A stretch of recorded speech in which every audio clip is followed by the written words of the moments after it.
Bonjour, bienvenue. Donc aujourd'hui je vais donner le message. Ce sera la suite du message que nous avons vu la semaine dernière. La semaine dernière c'était l'appel au salut, donc l'appel à être sauvé. Cette semaine ce sera l'appel à l'héritage, donc l'héritage des personnes sauvées. Donc si vous voulez bien, nous allons commencer par chanter. Nous allons chanter 3 chants. Tout d'abord le numéro 82, Majesté. Ensuite le numéro 247, Torrent d'amour et de grâce. Et ensuite le numéro 336, Quand le vol de la tempête. Donc Anne-Sophie va venir chanter. Majesté. Majesté, à lui la majesté, à Jésus soit louange, honneur et gloire. Majesté, suprême autorité, du haut des cieux, son règne vient sur tous les siens. Exaltons et célébrons le nom de Jésus. Glorifions et proclamons Jésus-Christ le roi. Majesté, à lui la majesté. Dans notre cœur, Christ le Sauveur règne en Seigneur. 247, Torrent d'amour et de grâce. Torrent d'amour et de grâce, amour du Sauveur en croix, à ce grand fleuve qui passe, je m'abandonne et je crois à ton sacrifice, ô Jésus, agneau de Dieu, et couvert par ta justice, j'entrerai dans le saint lieu. Ah, que partout se répande ce fleuve à la grande voix, que tout l'univers entende l'appel qui vient de la croix. Je crois à ton sacrifice, ô Jésus, agneau de Dieu, et couvert par ta justice, j'entrerai dans le saint lieu. Que toute âme condamnée, pour qui tu versas ton sang, soit au Père ramenée par ton amour tout-puissant. Je crois à ton sacrifice, ô Jésus, agneau de Dieu, et couvert par ta justice, j'entrerai dans le saint lieu. Et pour finir, le 336, Quand le vol de la tempête. Quand le vol de la tempête vient assombrir ton ciel bleu, au lieu de baisser la tête, compte les bienfaits de Dieu. Compte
J'espère que vous avez passé une bonne semaine.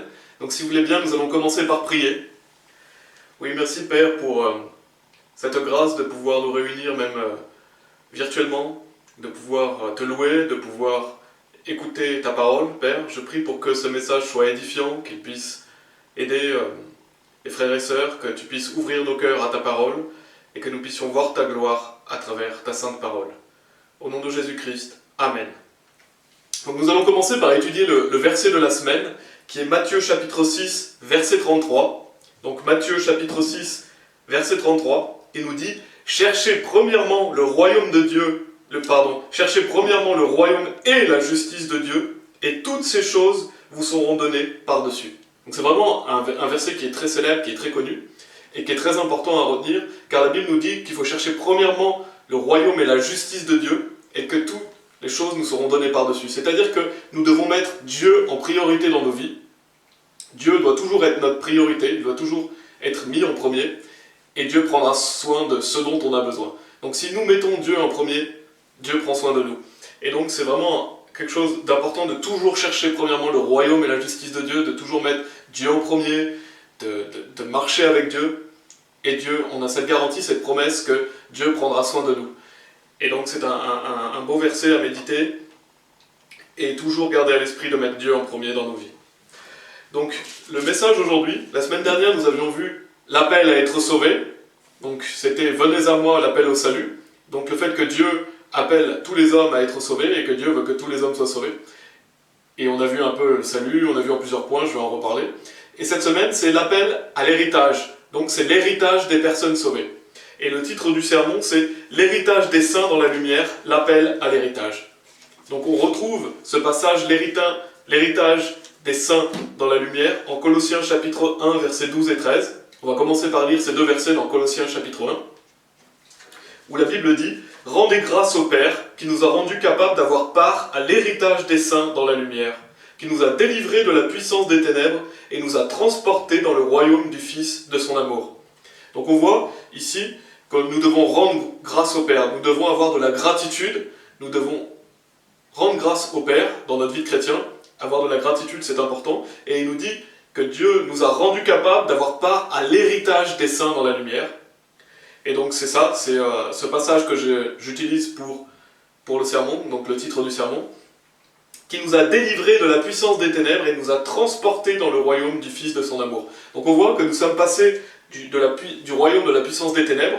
Donc il nous a délivrés de la puissance des ténèbres, c'est-à-dire le monde dans lequel on vit, le monde obscur, le fait que nous étions dans nos péchés, et qu'on sait que le prince de ce monde est le diable, donc nous sommes dans un monde de péché, un monde de mort, et Dieu nous a délivrés de cela, il nous a délivrés de notre condamnation en plus, le fait que nous étions condamnés à aller en enfer, et il nous a transportés dans le royaume de Jésus-Christ, donc dans le royaume du Fils de Dieu. Donc c'est vraiment un changement drastique, c'est vraiment les opposés, le monde des ténèbres et le monde de la lumière. Donc on voit que Dieu nous a transportés dans le monde de la lumière. Et c'est pour ça que nous devons aussi rendre gloire à Dieu et rendre grâce à Dieu, parce que Dieu nous a sauvés. Il nous a sauvés de ce monde présent, il nous a délivrés de nos péchés, il nous a, grâce à Jésus-Christ, nous pouvons avoir victoire sur la mort, et donc nous avons cette assurance d'être dans le royaume de Jésus-Christ.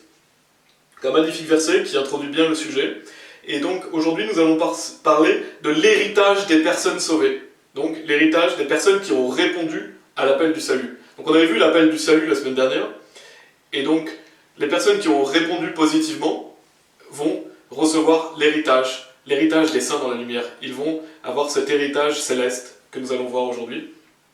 Donc ce sont des personnes qui ont répondu positivement à l'appel du salut, ce sont des enfants de Dieu, et Dieu appelle bien sûr les non-sauvés à cela aussi. Dieu appelle les non-sauvés à prendre part à l'héritage des saints dans la lumière, prendre part à l'héritage des personnes sauvées. Mais pour cela, ils doivent être sauvés, afin qu'ils puissent avoir accès à cet héritage. Donc c'est pour ça que je dis que ce sermon s'adresse particulièrement aux personnes déjà sauvées, mais bien sûr, Dieu appelle les personnes non sauvées à être sauvées à travers ce qu'il nous donne dans sa parole. Et la semaine dernière, la notion d'appel prenait vraiment la définition d'une invitation. Dieu nous invite à être sauvés, il nous commande à être sauvés.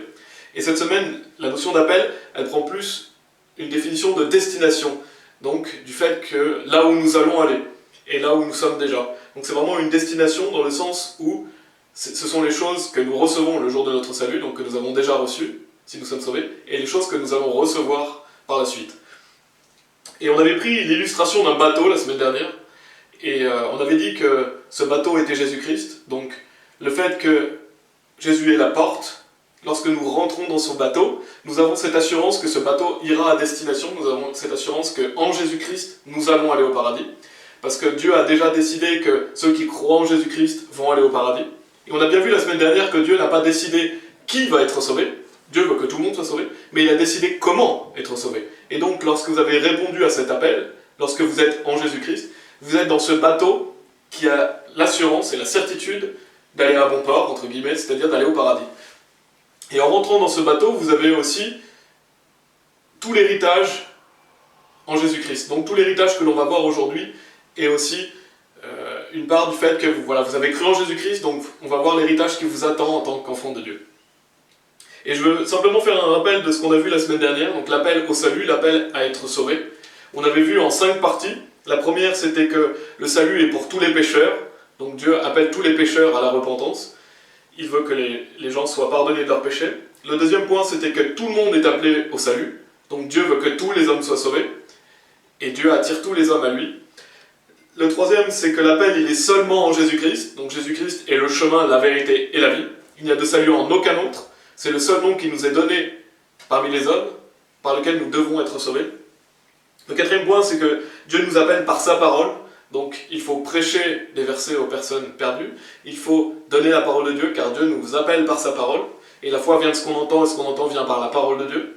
Et Dieu utilise l'Esprit Saint, qui a un ministère dans le cœur des personnes perdues, afin de les convaincre de justice, de péché et de jugement. Et donc ça, c'était le quatrième point. Le cinquième point, c'est que le salut, c'est la promesse de la vie éternelle. Donc lorsque vous avez cru en Jésus-Christ, vous recevez la vie éternelle. C'est une vie qui est éternelle, une vie pour toujours. Donc vous avez cette promesse de vivre éternellement. Et on sait que Jésus est la lumière du monde. Et le titre du sermon, qui est l'héritage des saints dans la lumière, donc c'est l'héritage des personnes sauvées. Les saints, ce sont les personnes qui ont été sanctifiées par Jésus-Christ. La Bible dit dans Hébreux chapitre 10, verset 10, « Par laquelle volonté nous sommes sanctifiés, par le moyen de l'offrande du corps de Jésus-Christ, faite une fois pour toutes. » Donc nous sommes rendus saints, nous sommes déclarés saints le jour de notre salut, donc nous sommes un saint. Et donc nous aurons part à cet héritage des saints dans la lumière, c'est-à-dire l'héritage des saints dans la gloire de Dieu. Et on voit vraiment que tout nous pointe vers la gloire de Dieu. Le monde naturel pointe à la gloire de Dieu. Donc je trouvais ça intéressant de noter ça, surtout qu'on parle vraiment de l'héritage. Et il faut savoir bien sûr aussi que nous sommes des enfants de lumière en tant qu'enfants de Dieu. Et ça, c'est le premier point qu'on va voir. Le premier point qu'on va voir aujourd'hui, c'est le fait que notre héritage, il est le fait que nous sommes le peuple de Dieu.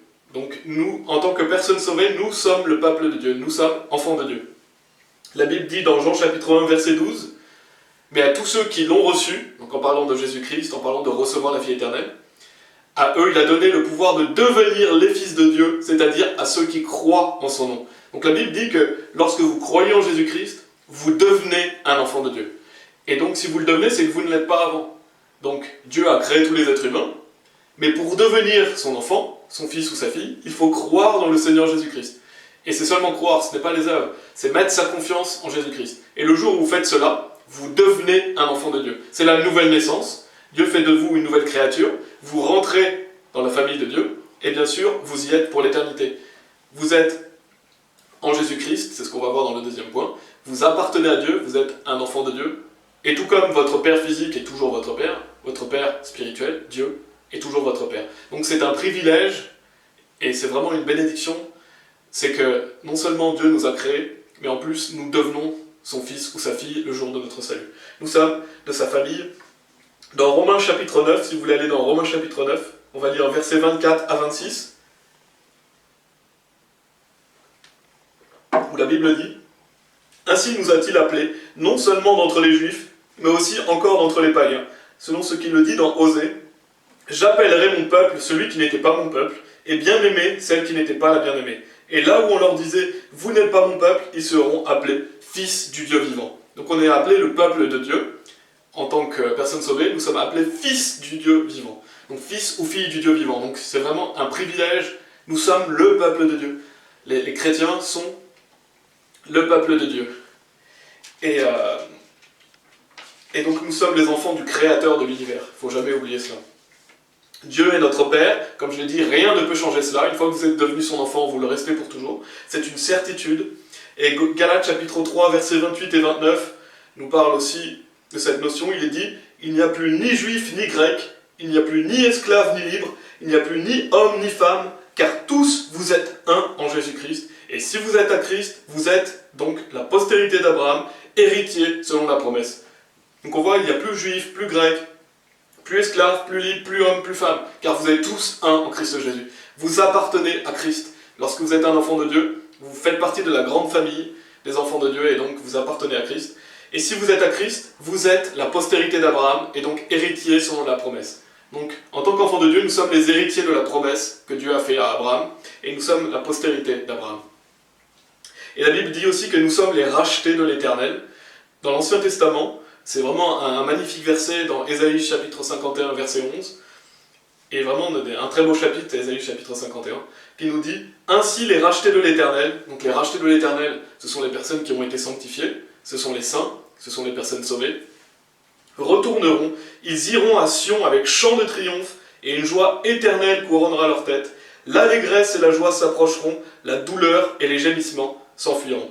Et avant d'avoir un peu plus en détail ce verset, je vais lire aussi Hébreux chapitre 12, verset 22, qui est dans le Nouveau Testament, qui dit « Mais vous, vous êtes approchés de la montagne de Sion, de la cité du Dieu vivant, la Jérusalem céleste, des myriades qui forment le cœur des anges. » Donc pour revenir au verset 11, c'est magnifique parce que la Bible dit qu'on ira à Sion avec chant de triomphe. Donc nous irons à la montagne de Dieu, nous irons à la cité du Dieu vivant avec des chants de triomphe. Donc on peut imaginer vraiment cette scène des enfants de Dieu qui iront vers Dieu en chantant des chants de triomphe. Donc on peut voir que la gloire de Dieu sera tellement merveilleuse que nous chanterons la louange et la gloire de Dieu. Et en plus il est dit une joie éternelle couronnera leur tête.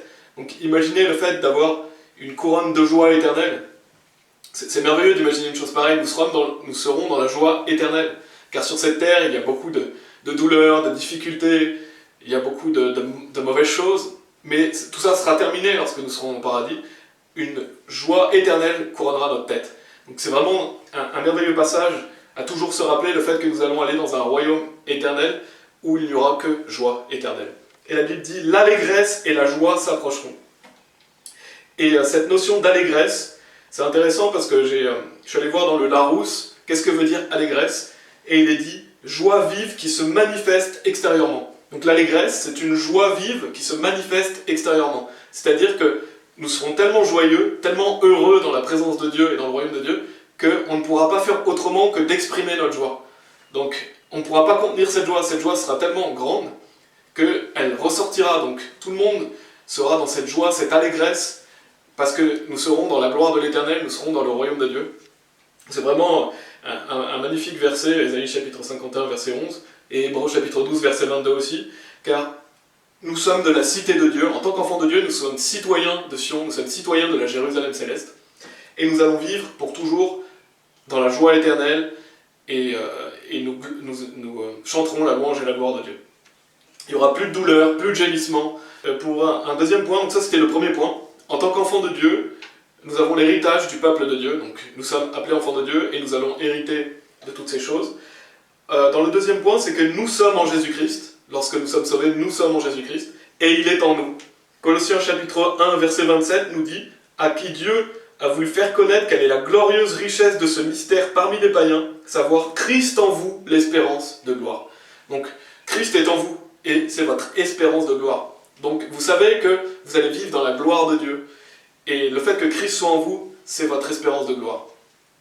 Donc on voit vraiment cette notion du fait que Christ est en nous et que nous allons vivre dans sa gloire. Et 1 Pierre chapitre 5, verset 14 nous dit « Saluez-vous les uns les autres par un baiser d'affection, que la paix soit avec vous tous qui êtes en Jésus-Christ. » Donc vous êtes en Jésus-Christ. Et donc on voit le fait que Christ est en nous et le fait que l'on est en Christ.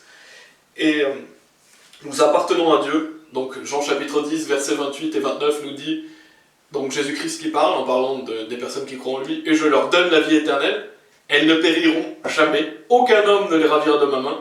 Mon Père qui me les a donnés est plus grand que tous, et aucun homme n'est capable de les ravir de la main de mon Père. » Donc on voit que nous sommes dans la main de Dieu, nous lui appartenons, et nous sommes dans cette main pour l'éternité. Dieu nous tient, et cela depuis le jour de notre salut.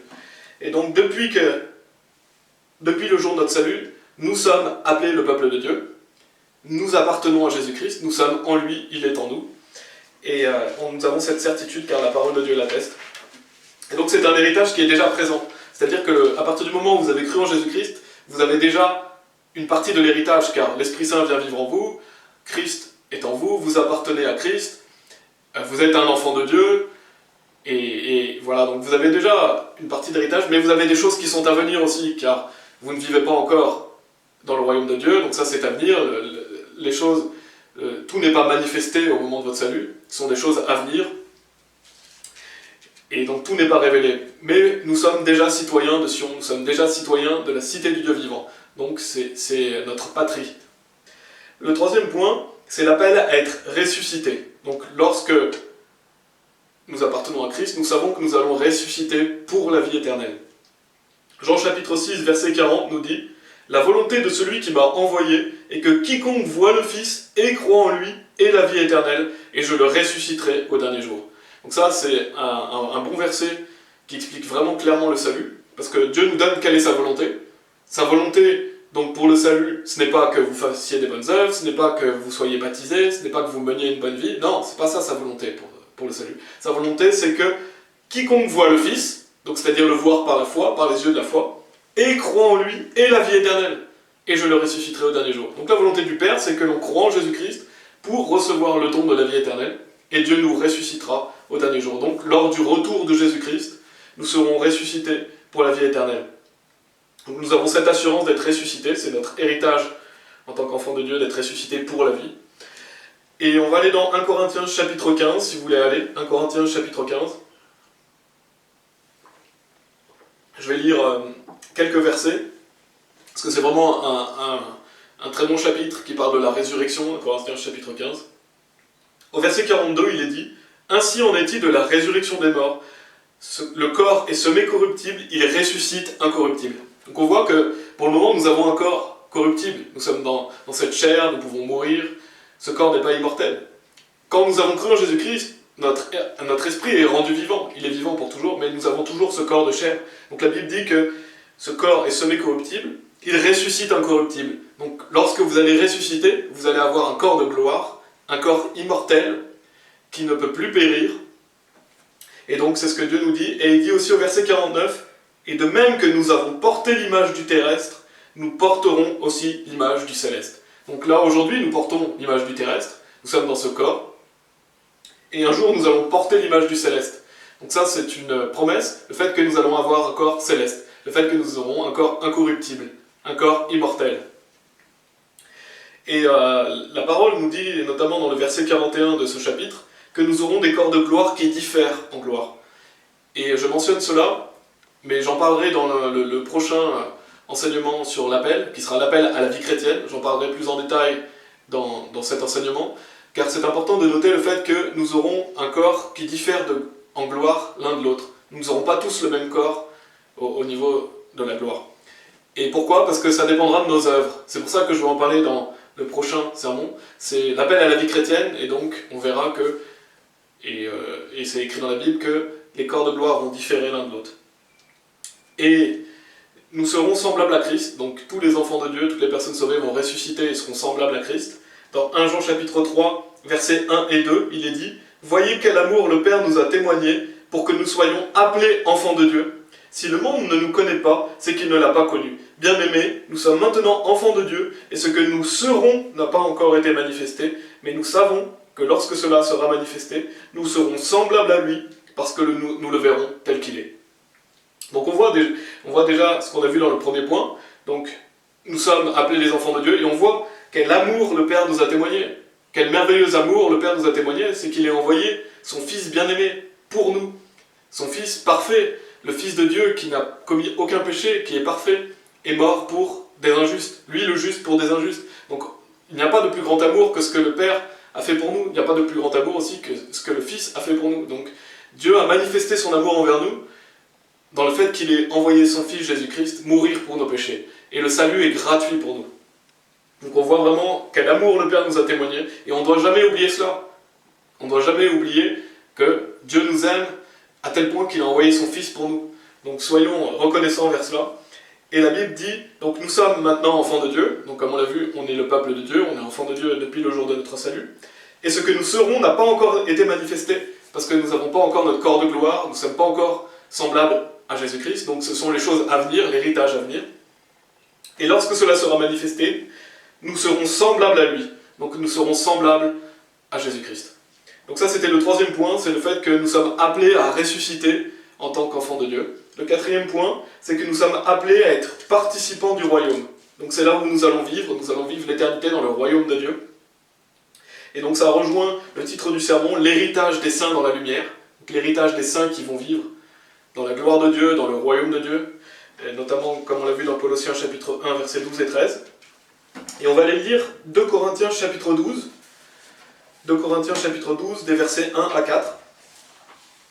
Donc c'est Paul qui nous raconte l'histoire de quelqu'un qui est allé au paradis et qui nous dit « Il faut se glorifier, cela n'est pas bon. J'en viendrai néanmoins à des visions et à des révélations du Seigneur. Je connais un homme en Christ qui fut, il y a 14 ans, ravi jusqu'au 3e ciel. Si ce fut dans son corps, je le sais.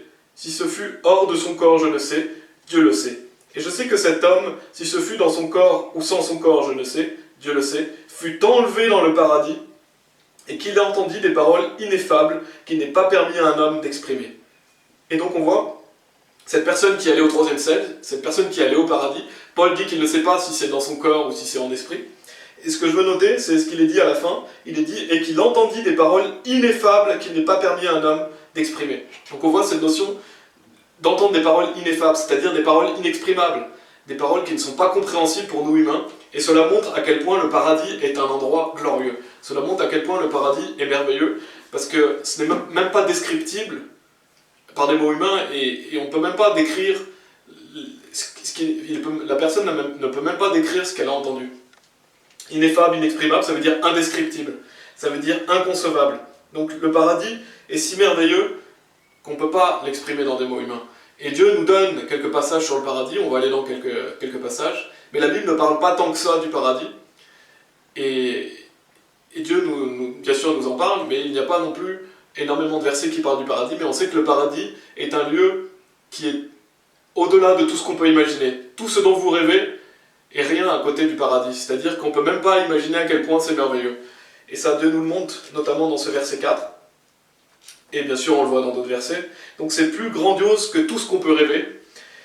Et on va noter justement quelques descriptions du paradis qui sont données dans la Bible. On va aller dans quelques notions, notamment sur la Nouvelle Jérusalem, dans Apocalypse chapitre 21. Donc la Nouvelle Jérusalem va descendre sur la Nouvelle Terre.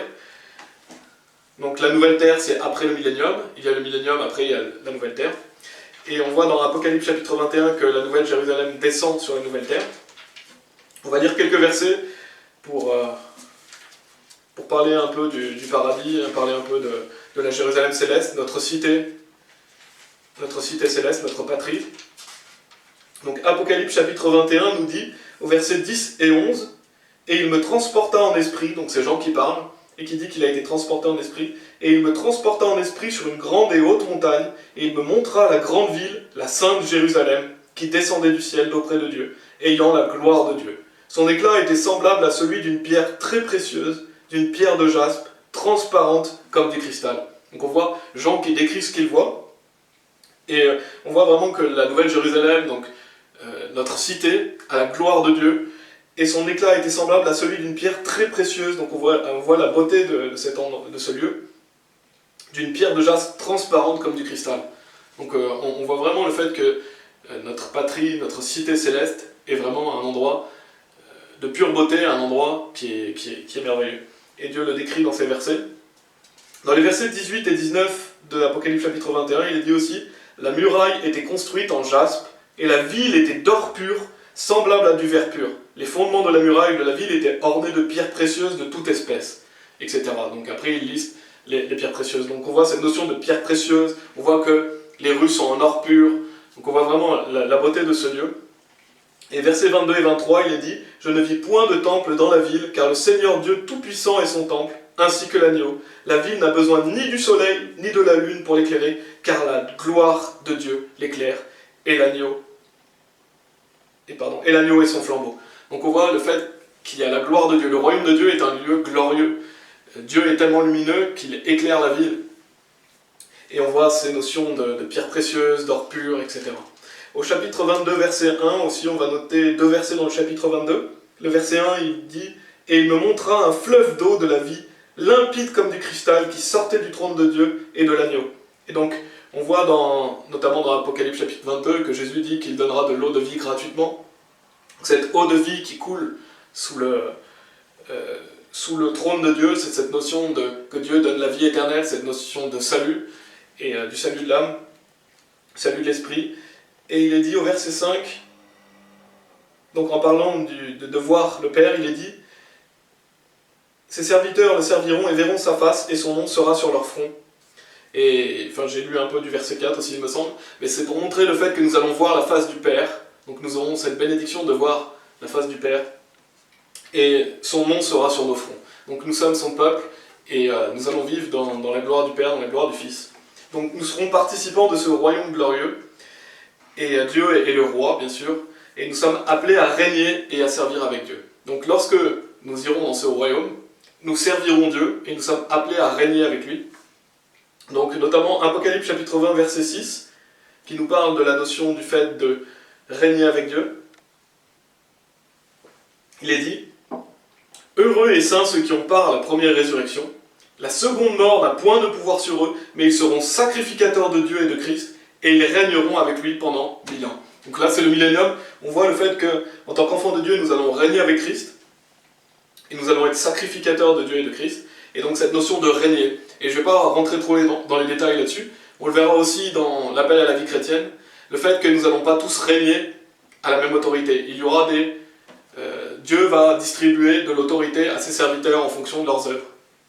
Tout comme nous aurons un corps plus glorieux en fonction de nos œuvres, nous aurons aussi plus d'autorité dans le royaume de Dieu en fonction de nos œuvres. Donc ce sont les récompenses que Dieu va donner à ses serviteurs. Donc on en parlera dans le prochain. Et donc Dieu nous appelle à régner avec lui, et nous servirons Dieu. Dans Apocalypse chapitre 22, verset 3, il est dit « Il n'y aura plus d'anathème, donc plus de malédiction. Le trône de Dieu et de l'agneau sera dans la ville, ses serviteurs le serviront. » Donc si vous demandez qu'est-ce que vous allez faire au paradis, vous allez servir Dieu. Dieu a des choses à faire pour vous, et je suis certain que ce que Dieu va vous donner sera quelque chose de merveilleux. Et donc Dieu va donner des choses à faire à ses serviteurs. Nous allons régner avec Christ pendant le millénium, et comme on l'a vu, nous allons voir la face du Père, et nous allons servir Dieu pour l'éternité. Donc ça, c'était le quatrième point, c'est le fait que lorsque on est une personne sauvée, on a l'appel au fait que nous allons aller dans le royaume de Dieu, que nous allons servir Dieu et régner avec Christ. Le cinquième point, c'est l'héritage céleste. Dans Apocalypse chapitre 21, verset 7, la Bible dit « Celui qui vaincra héritera ces choses, je serai son Dieu et il sera mon fils. » Et on voit dans 1 Jean chapitre 5, verset 5, que celui qui vainc, c'est celui qui a cru que Jésus est le Fils de Dieu. Donc si vous avez cru en Jésus-Christ, vous avez vaincu le monde, vous êtes vainqueur, et donc vous allez hériter de toutes ces choses. Donc cette notion d'avoir un héritage céleste. Dans Éphésiens chapitre 1, verset 18, si vous voulez aller dans Éphésiens chapitre 1, verset 18, la Bible dit « Et qu'il illumine les yeux de votre cœur, pour que vous sachiez quelle est l'espérance qui s'attache à son peuple, quelle est la richesse de la gloire de son héritage qu'il réserve aux saints. » Donc on voit la richesse de la gloire de son héritage qu'il réserve aux saints. Donc ce que Dieu nous réserve est merveilleux. Donc on voit cette notion de gloire, on voit cette notion de l'héritage que Dieu prépare, l'héritage céleste, l'héritage des saints dans la lumière, donc le fait que nous allons vivre dans la lumière, le fait que nous allons vivre dans le royaume de Dieu. Et donc notre héritage est au ciel. On ne doit jamais oublier que notre héritage est au ciel.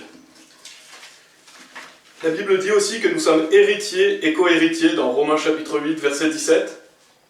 Il est dit « Or si nous sommes enfants », donc lorsqu'on est sauvé on est enfant, on l'a déjà vu, « nous sommes aussi héritiers, héritiers de Dieu et co-héritiers de Christ. Si toutefois nous souffrons avec lui, afin d'être glorifiés avec lui. » Donc nous sommes héritiers de Dieu et co-héritiers avec Christ, donc nous allons régner avec Jésus-Christ, nous sommes des héritiers de Dieu.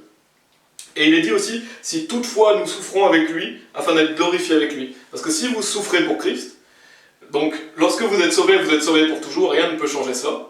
Vous avez votre assurance d'aller au paradis, quoi que vous allez faire dans votre vie. Et bien sûr, Dieu s'attend à ce que ses enfants fasse des œuvres. Les œuvres ne sont pas automatiques. Une personne sauvée fera peut-être aucune bonne œuvre, il ira au paradis. Mais quel dommage, parce que Dieu a fait de vous une nouvelle créature, et Dieu veut que vous pratiquiez les bonnes œuvres. Dieu va vous récompenser, il va vous bénir si vous faites cela. Et il dit que si vous souffrez avec Christ, donc si vous vivez la vie chrétienne, vous allez souffrir. La Bible dit que tous ceux qui vivent pieusement en Christ Jésus souffriront la persécution. Donc si vous endurez cette souffrance pour Christ, pour la gloire de Dieu, en œuvrant pour le Seigneur, alors vous serez glorifiés avec lui, dans le sens où vous aurez un corps plus glorieux, vous aurez plus d'autorité, vous aurez des récompenses dans le ciel. Donc c'est ce que Dieu nous invite à faire. Dieu nous invite à souffrir pour lui, afin d'être glorifiés avec lui. Quoi qu'il arrive, en tant que personne sauvée, vous allez vivre dans la gloire de Dieu. Mais si vous œuvrez pour Dieu, vous aurez, comme je l'ai dit, plus de récompenses. Et ça, on le verra dans le prochain sermon. Donc nous sommes aussi appelés à partager la gloire du Seigneur Jésus, en tant que personne sauvée. 2 Thessaloniciens chapitre 2, verset 14 nous dit « C'est à quoi il vous a appelé par notre évangile, pour que vous possédiez la gloire de notre Seigneur Jésus-Christ. » Donc, on l'avait vu dans le premier... l'appel à être sauvé, que Dieu nous appelle par l'évangile, donc Dieu nous appelle par la parole de Dieu. L'évangile est ce qui nous permet d'être sauvés, le fait que Jésus-Christ est mort sur la croix pour nos péchés, qu'il a été enseveli, qu'il est ressuscité des morts. Si nous ajoutons foi à ça, nous sommes sauvés. Et donc, nous sommes appelés à posséder la gloire de notre Seigneur Jésus-Christ, c'est-à-dire à vivre dans la gloire de Dieu, vivre dans la gloire de Jésus. Et on avait vu dans Colossiens chapitre 1, verset 27, « Christ en vous, l'espérance de gloire ». Donc vous avez cette certitude que vous allez vivre dans la gloire du Seigneur Jésus-Christ. Et Colossiens chapitre 3, verset 4 nous dit « Quand Christ, notre vie, paraîtra, alors vous paraîtrez aussi avec lui dans la gloire. » Ça c'est vraiment un beau verset aussi qui nous dit que quand Christ, qui est notre vie, parce que Jésus est la vie, Jésus lui dit « Je suis le chemin, la vérité et la vie ». Donc Jésus est la vie, c'est la vie éternelle, en lui est la vie. Donc quand Christ va paraître, et Christ est notre vie. Donc ça, il faut toujours se rappeler que Christ c'est la vie. Si vous vivez en tant que personne sauvée dans le monde, et ben vous vous coupez du fait de marcher avec Dieu. Donc quel dommage, parce que Christ est la vie, il n'y a pas d'autre vie que Christ. C'est pourquoi Dieu nous appelle à le servir. Bien sûr, comme je l'ai dit, vous avez reçu la vie éternelle, vous avez cette certitude d'aller au paradis, donc vous avez la vie éternelle. Dieu veut que l'on marche avec lui parce qu'il est la vie. Et quand Christ, notre vie, paraîtra, donc quand Christ va revenir, alors vous paraîtrez aussi avec lui dans la gloire. Donc nous serons dans la gloire de Dieu, nous allons ressusciter dans notre corps de gloire, et nous allons paraître avec Dieu. Et Romains chapitre 8, par faute de temps, je ne vais pas les lire, mais versets 29 et 30, si vous voulez lire chez vous. Romains chapitre 8, versets 29 et 30. Donc on va reprendre les 5 points que l'on a vus, donc pour voir ce qu'on a vu dans ce sermon. C'est le fait que lorsque l'on est sauvé, on a un héritage qui nous attend, l'héritage des saints dans la lumière. Donc le premier point, c'est que nous sommes appelés le peuple de Dieu. Donc lorsque nous avons cru en Jésus-Christ, nous devenons enfants de Dieu. Nous sommes des enfants de lumière, nous sommes citoyens de la cité du Dieu vivant, citoyens de Sion, citoyens de la Nouvelle Jérusalem. Nous avons cette certitude que l'allégresse et la joie éternelle nous attendent, plus de douleur, plus de gémissement, plus de souffrance. Et donc c'est toujours très important d'avoir les yeux fixés sur notre patrie céleste. Ici, nous sommes que temporaires. Notre vraie patrie, notre vraie cité, elle est dans les cieux. Et donc nous devons toujours penser à cela. Et ça nous apporte de la joie dans cette vie, mais nous imaginons même pas la joie que nous allons expérimenter après, l'allégresse, comme la Bible dit. Le deuxième point, c'est que nous sommes en Jésus-Christ, et il est en nous. Le troisième point, c'est que nous sommes appelés à ressusciter. Nous avons cette certitude de ressusciter pour la vie, et nous aurons un corps de gloire. Le quatrième point, c'est que nous sommes appelés à être participants du royaume de Dieu. Donc nous allons vivre dans le royaume de Dieu, nous allons régner avec Dieu, nous allons servir Dieu pour l'éternité. Le cinquième point, donc c'est l'héritage céleste, le fait que nous serons héritiers et co-héritiers, et nous sommes appelés à partager la gloire du Seigneur Jésus-Christ. Et comme on l'a vu, certaines choses sont déjà présentes, c'est-à-dire que lorsque vous avez cru en Jésus-Christ, vous êtes devenu un enfant de Dieu, lorsque vous avez cru en Jésus-Christ, vous êtes en lui, il est en vous, et certaines choses sont à venir, donc des choses sont à manifester, bien sûr, le fait que vous allez vivre dans le royaume de Dieu, le fait que vous allez régner avec Dieu, le fait que vous allez vivre dans la gloire du Seigneur Jésus-Christ, ça c'est à venir. Et pour conclure, donc une fois sauvés, nous avons l'assurance de vivre éternellement dans le royaume de Dieu. Jean chapitre 11, versets 25 et 26 nous dit « Jésus lui dit, je suis la résurrection et la vie. Celui qui croit en moi, bien qu'il soit mort, cependant il vivra. Et quiconque vit et croit en moi ne mourra jamais. crois-tu cela? Donc on voit Jésus qui dit que si vous croyez en Jésus-Christ, vous ne mourrez jamais. C'est-à-dire que lorsque vous mourrez physiquement, vous ouvrez les yeux, vous êtes au paradis. Ça parle que vous ne mourrez jamais spirituellement. Et donc, vous allez vivre éternellement. Donc ça, c'est vraiment très encourageant aussi de se rappeler toujours le fait que nous ne pouvons pas mourir. Notre corps de chair peut mourir, mais notre esprit est vivant pour toujours. Donc, si nous mourons, nous sommes au paradis, dans la gloire pour l'éternité. Donc, vivons nos jours ici, dans la joie, remercions le Seigneur du fait que nous avons cette espérance bénie, qui est une certitude, car la parole l'atteste, que nous allons vivre où il n'y aura plus de soucis, plus d'inquiétudes, dans la paix et la joie éternelle. Et Dieu nous encourage à travers ces versets, Dieu nous encourage à combattre le bon combat, justement, parce que ici ce n'est que temporaire, pour avoir des trésors dans les cieux, pour amener des personnes avec nous au paradis, permettre à des gens d'aller au paradis, et c'est ce que nous devons faire en tant que chrétiens. Si nous aimons les autres, partageons-leur l'évangile afin qu'ils puissent aussi aller dans ce lieu glorieux. Parce que s'ils ne sont pas sauvés, ils vont dans un lieu qui est vraiment à l'inverse du paradis, qui est l'enfer, qui est un lieu terrible. Et pour terminer, je voulais lire Tite chapitre 2, versets 13 et 14, justement un encouragement pour nous en tant que chrétiens. La Bible dit « En attendant la bienheureuse espérance et la manifestation de la gloire de notre grand Dieu et Sauveur Jésus-Christ, qui s'est donné lui-même pour nous, afin de nous racheter de toute iniquité et de se faire un peuple qui lui appartienne, purifié par lui et zélé pour les bonnes œuvres. » Donc on voit vraiment beaucoup d'informations dans ces versets. Donc nous attendons la bienheureuse espérance, nous attendons le retour du Seigneur Jésus-Christ, qui est notre bienheureuse espérance, qui va être un jour glorieux, un jour merveilleux pour les enfants de Dieu, qui vont se réjouir du fait que le Seigneur revient. Et donc la manifestation de la gloire de notre grand Dieu et Sauveur Jésus-Christ, Dieu va se manifester avec gloire, qui s'est donné lui-même pour nous. Donc Jésus s'est donné pour nos péchés, c'est grâce à lui que l'on peut être sauvé, et il nous a rachetés de toute iniquité, il nous a purifiés de tout péché le jour de notre salut.